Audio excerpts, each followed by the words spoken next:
This is the second time that I've come to these retired members' meetings. The first one that we tried was in Liverpool. This one is in Glasgow in Scotland, and I look forward to meeting those retired members. We've got the Retired Members Committee here who will be telling them all about the Retired Members section, how we can help them, how we can campaign on their behalf as well, because let's face it, just because you're retired doesn't mean that politics do not affect your lives. So for example, many of you would have received the winter fuel allowance, and for example that has now been taken away. It's sadly introduced by a Labour government and sadly taken away by a Labour government. So we will be campaigning on behalf of our retired members in order to get that restored again, because the economies of scale, with gas going through the roof, electricity going through the roof, water rates going through the roof, there's got to be that buffer that doesn't affect your pension. So it's important that we continue to liaise with our retired members, and that they're not forgotten and that play an active part in our trade union.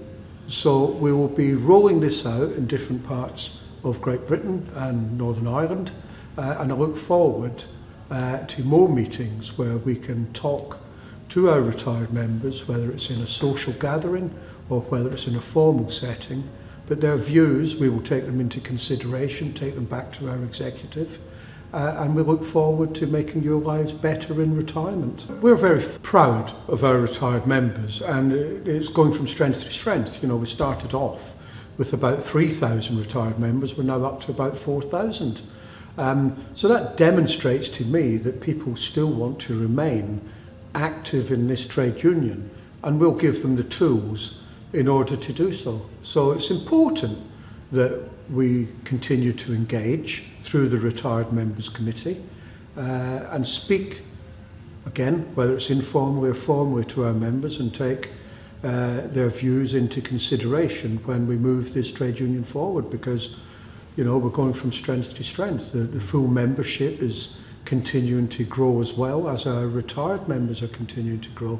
So that's very healthy, and it means that we're still a thriving trade union. I think it's vitally important that national officials actually are seen by the retired members so as to demonstrate that they're not forgotten. And I've attended the first two meetings, and I fully intend to attend more.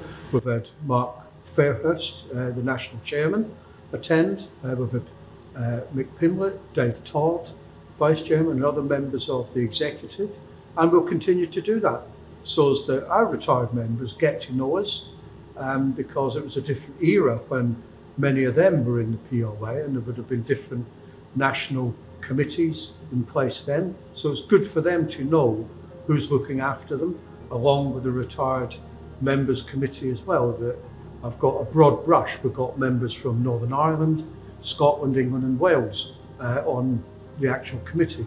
So we're looking to grow that, get major benefits in place for our retired members, and go from strength to strength.